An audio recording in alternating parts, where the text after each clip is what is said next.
Et yo les amis, on se retrouve aujourd'hui pour Fruit Basket épisode 6, si je dis pas de conneries, de la saison 3, donc la dernière saison. Les joueurs du basket qui adorent bouffer des fruits, oui, c'est notre petit rituel à nous les amis, surtout que c'est la dernière saison, donc c'est juste normal de le rappeler à chaque début d'épisode en fait, à chaque début de réaction, voilà, tout simplement. Donc la dernière fois les amis, épisode incroyable. Alors qu'est-ce qui s'est passé la dernière fois? Oui, la dernière fois il y a eu un truc surnaturel, hein.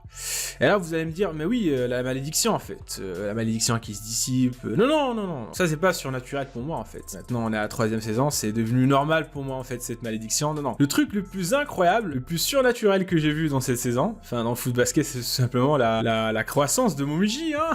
Le mec, il a pris 1 mètre dans une semaine, en une semaine quoi. Le mec, j'ai rien compris, hein. J'ai rien compris. Moi, lorsque j'ai allumé mon ordi pour faire la réaction, donc j'ai mis mon épisode tranquille pour voir foot basket, pour voir Momiji, toujours petit, toujours enfant. Et à ma grande surprise, je découvre qu'il a pris 1 mètre. Il a grandi, et le mec, direct, il a envie de se déclarer à Toru. Ok, le mec précoce. Bah pourquoi pas, hein, finalement. Franchement, les amis, ces 2 derniers épisodes, il y a eu un enchaînement d'événements. Franchement, c'était intense. C'était juste incroyable. Donc, Momiji qui grandit, qui se libère de la malédiction. Rin et Haru enfin ensemble de manière officielle. C'est juste incroyable. Donc, voilà. Donc, sans plus tarder, je vous propose qu'on démarre tout de suite cette réaction et qu'on la kiffe ensemble. Parce que oui, c'est le plus important. C'est parti. Oh, quel début! C'est quoi cette nouvelle coupe? Elle a pris 5 ans d'un coup, en fait, Rin. Elle a pris 5 ans d'un coup. Elle est devenue plus adulte. Mais c'est quoi ces persos qui grandissent si vite, là? Ils grandissent trop vite. Momiji qui prend 1 mètre, elle qui prend 5 ans d'un coup avec sa nouvelle coupe. Et puis Haru, voilà, qui commence à analyser, en fait, Rin. Les sentiments de Rin. C'est incroyable. Ok. En tout cas, bah, je sais pas si vous allez aimer... si vous avez aimé cette coupe, mais pour moi, c'est... Ouais, je la trouve encore plus canon, en fait, avec les cheveux courts. Peut-être que c'est mon côté mature qui se dégage, voilà. Ouais, je la préfère comme ça. Oh putain, elle est encore plus mignonne. Et elle est mature et mignonne en même temps, donc... Alors moi, je valide, donc voilà.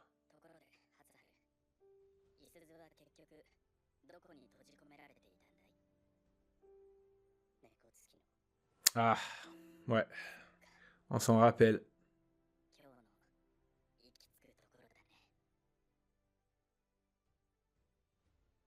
Ouais. Oh, déjà. Putain, le temps passe vite. Ah. C'est vrai que Kyo, avec la merde, je sais pas ce qui s'est passé, mais il y a un truc entre Kyo et sa mère. Donc, mais là, il veut pas aller. Pourquoi? C'est qui? Ah, c'est Shigure! Putain, je l'ai même pas reconnu! C'est la première fois que je le vois en costard. Enfin, je sais pas, mais ouais, il me semble.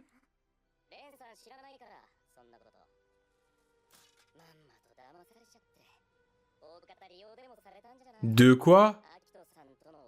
Ah oui, il est en train de lui dire la vérité.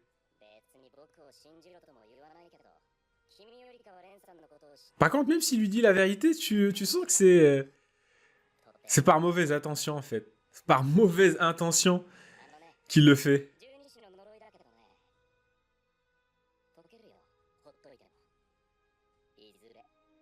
Ça, il a raison. Il a raison.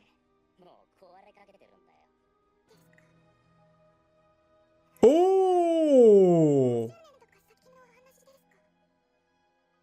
Elle était là? Putain, me dites pas qu'elle a écouté... Qu'elle a tout écouté, en fait. Oh!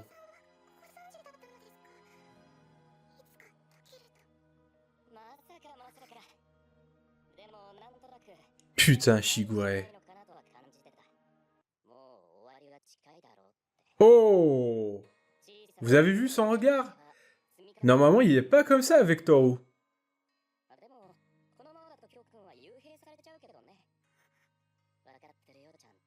Oh! Oh!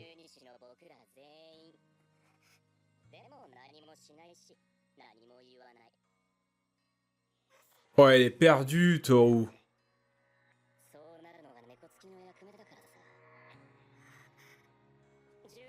Ah, le regard.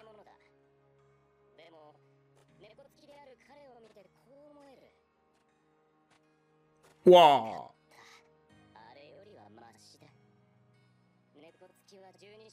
Oh, mais Shigure, il se lâche! Wesh, il a oublié, c'est Toru à côté de lui, là, c'est...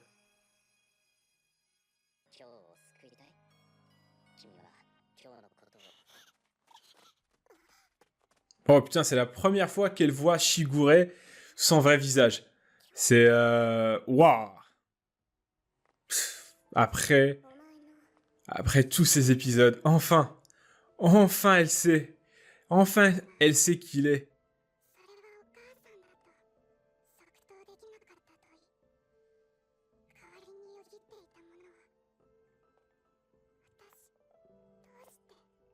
Oh!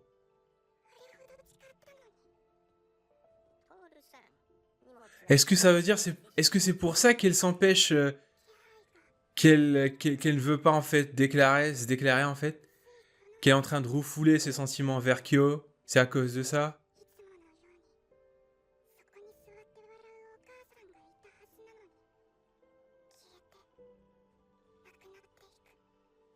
Oh!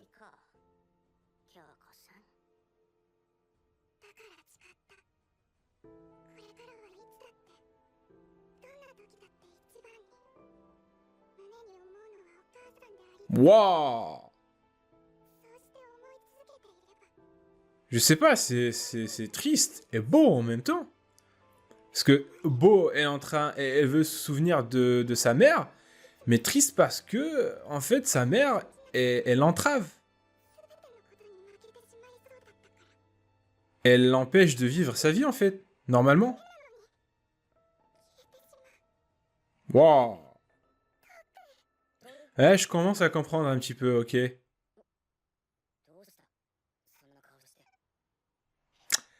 C'est là que tu dois la réconforter. Vas-y.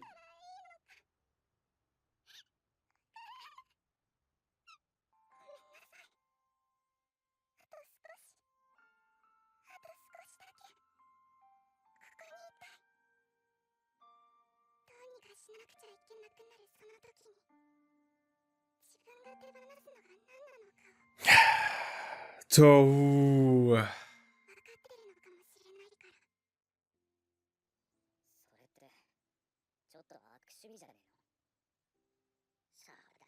Ah mais oui, je viens de tilter. Ah mais il appelle Kyoko. Il appelle comme sa mère. Ah mais ouais. Ah ouais, ça aide pas du tout, hein. Ah ouais. Ah ouais.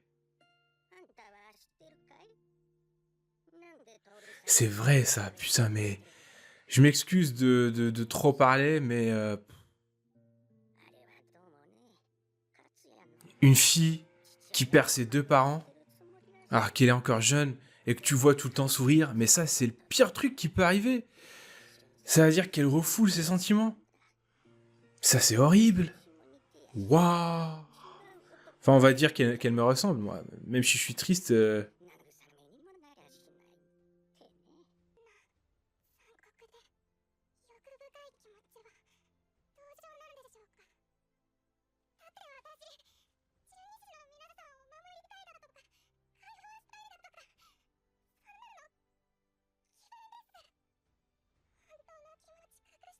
Mais on sait que tu caches tes véritables sentiments.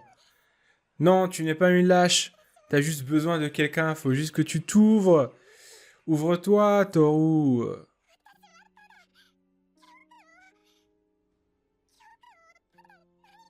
Oh. On peut dire que c'est une sorte de déclaration, là. Ah. Oh, oh! Elle a raison! Elle a raison! Il faut pas le crier, là!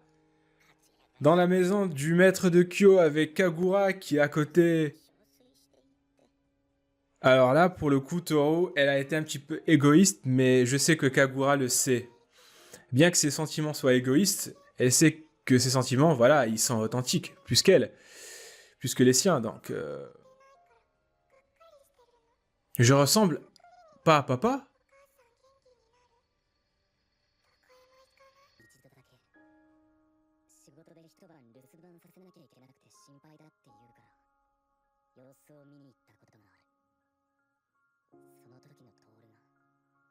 Putain, il la connaissait depuis... Oh, putain.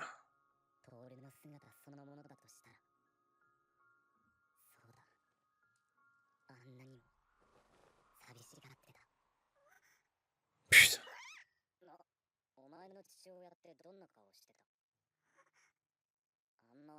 Waouh! Kyo qui est direct.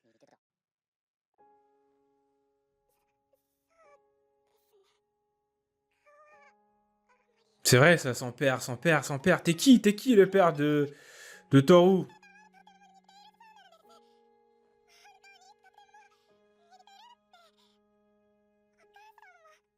Oh! Il parlait comme elle, ça veut dire quoi? Qu'il était lui aussi tout le temps poli?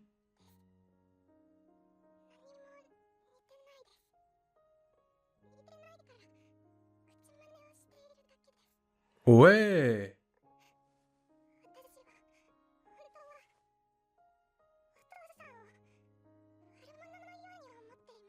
Ah, carrément.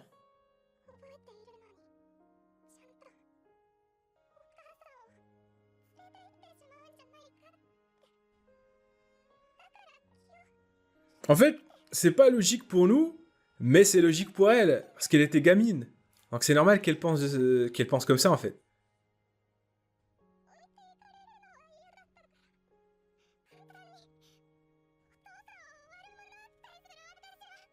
Oh! Mais Toru qui s'ouvre, enfin! C'est beau. Mais non. Mais non, viens, viens, Toru. Putain, j'ai envie de l'enlacer comme ça, en fait. J'ai envie de l'enlacer. Bon, c'est un micro, mais on va dire que c'est Toru. Je sais, ça fait un petit peu ringard, mais...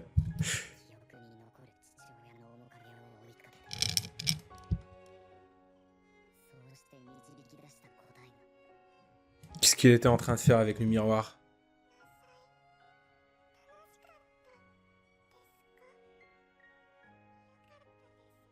Oh! Quoi, elle s'entraîne? Elle s'entraîne, c'est ça?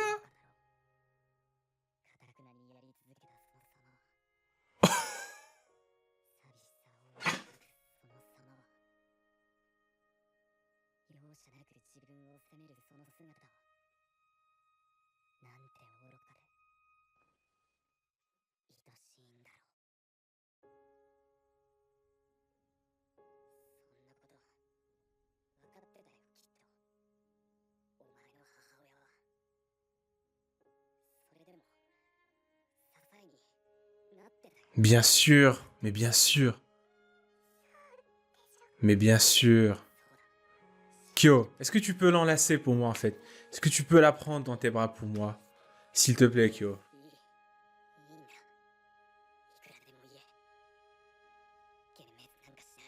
Bien sûr que ça le dérange pas. Oh!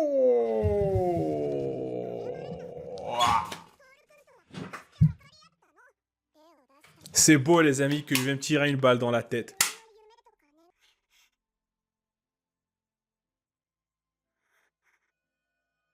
Waouh, qu'est-ce qu'il y a?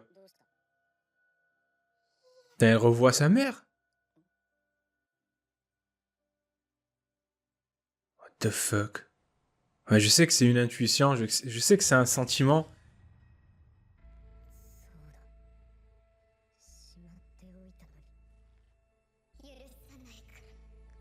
Oh!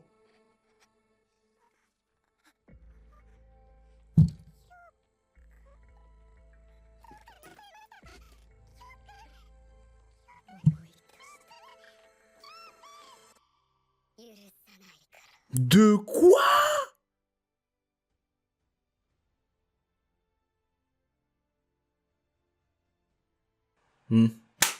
J'adore comment Fruit Basket joue avec mes sentiments, tout le temps, tout le temps. Des fois je suis triste, des fois je suis gentil, enfin je suis pas gentil, des fois je suis content, des fois j'en veux à une personne, des fois elle me fait de la peine, elle me fait de la pitié. C'est le bordel avec Fruit Basket là, c'est juste incroyable. J'ai l'impression les amis que le rythme est encore plus rapide dans ces épisodes là, parce que je suppose qu'on arrive bientôt à la fin et donc il faut tout adapter, donc je sais qu'il reste beaucoup à traiter, beaucoup à adapter, beaucoup à animer et il reste que 6-7 épisodes, alors je sais pas comment ils vont faire, mais c'est déjà pas mal. Ils ont commencé donc le 6e épisode, on commence à traiter le cas de Toru et de Kyo. J'ai envie de vous dire, c'est pas trop tôt, parce que si on avait laissé le cas de Kyo et de Toru pour les 3 derniers épisodes, je resterai sur ma faim en fait. Mais puisqu'on commence dès l'épisode 6, ok, c'est bien.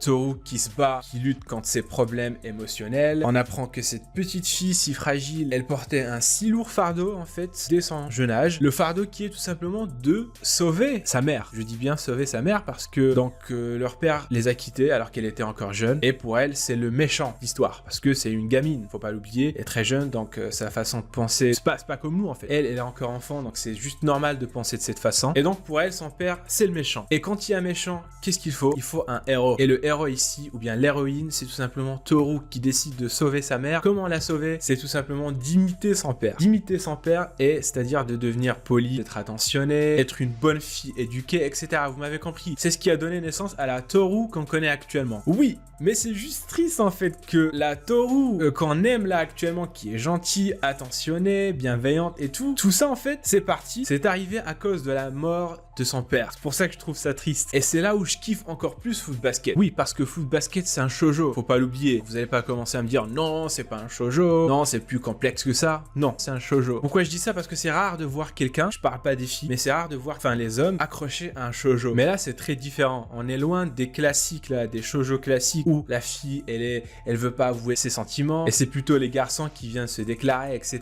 Non, ici, Toru, elle a envie de se déclarer. C'est juste qu'il y a un putain de dilemme en fait. Ce dilemme-là, c'est tout simplement si elle décide de se déclarer à Kyo, de l'aimer, de se soucier de lui, de se dévouer corps et âme pour lui, eh bien, elle aura l'impression d'avoir trahi la mémoire de sa mère. C'est pour ça qu'on obtient une Toru dans un déni délibéré, parce qu'elle croit que le fait de tomber amoureuse de quelqu'un, eh bien, ça veut dire trahir en fait la mémoire de sa mère, de l'oublier en fait. Alors que c'est faux, et on le sait que c'est faux, mais c'est tellement compliqué, c'est tellement le bordel que finalement, elle peut pas se libérer de ce tourbillon, que dis-je, cet orage, où elle est emprisonnée en fait finalement. Il faudrait quelqu'un de l'extérieur qui vient la tirer de cet orage, de ce tourbillon, et la sauver. Et bien sûr, vous savez de qui je parle, c'est de Kyo. Et là, Kyo.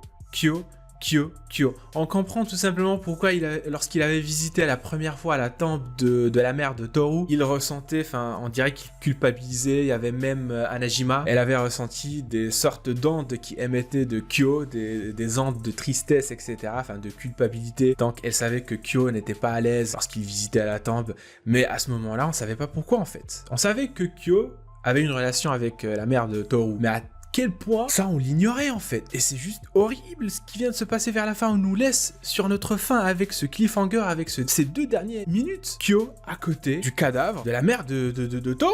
C'est quoi ce bordel? Alors ne me dites pas que c'est à cause de Kyo que la mère de Toru est morte. Je refuserais de le croire. Non, c'est juste impossible. Ou peut-être... Non, c'est juste impossible. Impossible que Kyo soit le responsable de la mort de Kyoko. C'est ça, non? De la mère de Toru.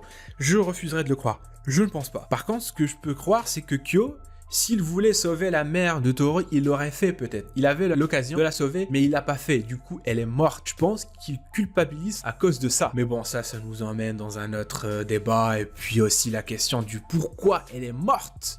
La mère de Toru. Est-ce que c'est un accident? C'est un suicide? Parce qu'on nous dit en fait qu'elle est déprimée à cause de la perte de son mari. Donc elle est tombée dans une dépression, et c'est à cause de ça que Toru a décidé d'imiter son père, voilà, pour sortir sa mère de sa dépression, etc. Est-ce que elle est morte? Elle s'est suicidée à cause de cette dépression? Je ne pense pas, parce qu'elle est quand même consciente, elle sait que sa fille, elle faisait son maximum, son possible pour la rendre heureuse. Donc je pense pas, elle se souciait beaucoup de sa fille, donc je pense pas que ça soit ça. Tout ce qui reste, c'est peut-être qu'elle a eu envie de se suicider pour se libérer, pour libérer sa fille. Elle s'est dit peut-être que tant que je suis vivante, ma fille ne pourra pas vivre tranquillement. Ma fille ne pourra pas être heureuse, ne pourra pas être libre. Donc qu'est-ce que je vais faire? C'est que je vais me suicider. Et si c'est le cas, les amis, c'est juste que ça va être triste, horrible. C'est pour ça que j'ai pas envie que ça arrive. Non, j'aimerais juste croire que c'est un accident. Voilà, c'est juste la faute. A pas de chance finalement. Pour ça qu'elle est morte. Bref, on comprend pourquoi Kyo disait qu'il méritait d'être dans cette cage en fait, etc. Pourquoi il culpabilisait et tout. Mais bon, vers la fin, il la prend dans ses bras. T'inquiète, je suis là. En fait, c'est beau parce qu'ils sont tous les deux dans la merde. Il lui dit, écoute, Toru, t'es pas la seule dans la merde. Moi, je suis aussi déprimé. Moi aussi, je suis pas tranquille. Donc, on est dans le même bateau. Autant confronter notre destin ensemble. Voilà. Bref, les amis, incroyable épisode. Je pense que je vais m'arrêter là. Cette fois-ci, je vais pas beaucoup débattre, etc. Je pense que l'épisode parle de lui-même. Voilà. Et puis Kagura, elle sait que, en fait, pour la première fois, Toru, elle agit de manière égoïste, c'est-à-dire qu'elle se ramène chez le maître de Kyo. Enfin, je vais arrêter de dire son maître, chez le père de Kyo, s'il vous plaît, son vrai père. Et elle commence à dire je veux Kyo, c'est tout pour moi, etc. Alors qu'il y avait Kagura. Et elle le savait, elle l'a vu. Elle a vu la silhouette de Kagura. Mais quand même, elle a été égoïste. Pour la première fois, on voit Toru agir de façon égoïste. Mais Kagura, elle le sait. Elle sait qu'elle a agi de façon égoïste. Mais elle peut rien faire parce qu'elle sait que, bien que ses sentiments soient égoïstes, elle sait qu'ils sont authentiques, en fait. C'est ça ce qui est incroyable. Puis voilà, simplement. Et puis, ah oui, Toru qui réalise enfin qui est vraiment Shigure. Et je suis content que ça arrive maintenant parce que c'est bon, on arrête la comédie. Et Shigure, finalement, je pense qu'elle a bien pris Toru, mine de rien. Enfin, le vrai visage de Shigure. Maintenant, je pense qu'il va arrêter de l'utiliser comme un pion. Rin aussi. Rin, maintenant, va décider de la protéger, ça c'est sûr. Elle va pas la laisser commettre les mêmes erreurs qu'elle a fait avec Shigure, ça c'est sûr aussi. Putain, Shigure avec son complet, je l'ai même pas reconnu au début. Incroyable. Shigure aussi, il reste beaucoup de choses à démystifier en fait de son côté. Voilà comment ça va se passer avec Akito. Akito, je pense qu'on nous a mis... Je pense que Akito là, elle a droit à sa petite pause là, parce que voilà, elle a tellement pris cher dans ces épisodes qu'on a décidé de pas la montrer dans cet épisode, parce que je sais que par la suite ça va être le bordel. Donc on la laisse un petit peu souffler, parce que je sais ce qu'il attend et je pense que ça va pas lui plaire. Bref les amis, incroyable épisode rempli d'émotions. Je suis vraiment content qu'on aborde enfin le sujet de Toru, même si c'est putain de triste. Ce qu'elle a connu dans son enfance, ce qu'elle a subi dès son jeune âge, le fait qu'elle prend le miroir et qu'elle imite son père. Oh. En fait, le fait qu'elle est tout le temps souriante, etc., ça ne fait qu'empirer les choses. Et je sais de quoi je parle. Ça m'arrive moi aussi lorsque je suis triste. Je suis pas bien, je le montre pas, je suis tout le temps content. C'est-à-dire que tu peux me voir, peut-être qu'il m'arrive un truc horrible, je vais pas te le montrer. Tu vas me parler, je vais être content avec toi, je vais être souriant, je vais rigoler avec toi, etc. Tu vas rien comprendre. Et ça je le paye très cher des fois.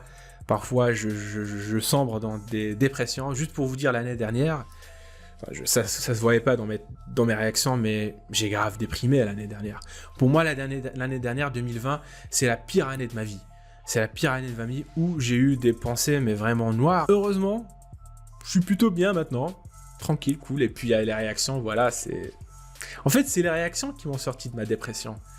Parce que la raison pour laquelle j'ai commencé les réactions, c'est tout simplement parce que je m'ennuyais, je déprimais. Et c'est grâce aux réactions, ce qui m'a aidé à sortir de plus en plus de ma dépression. Je pense que c'est la première fois que je l'aborde. C'est effectivement grâce aux réactions que j'ai pu m'épanouir. Ouais, tout simplement. Et bien sûr, j'ai un boulot à côté, donc voilà. Bref les amis, si vous avez kiffé cette réaction, n'hésitez pas à lâcher un petit pouce bleu, à commenter si l'envie vous prend, bien sûr à vous abonner, c'est le plus important. N'hésitez pas aussi à me suivre sur Twitch, Twitter, les liens sont dans la description. Activez la petite cloche pour avoir mes notifications. Sur ce, portez-vous bien et je vous dis à la réaction prochaine. Tchuss!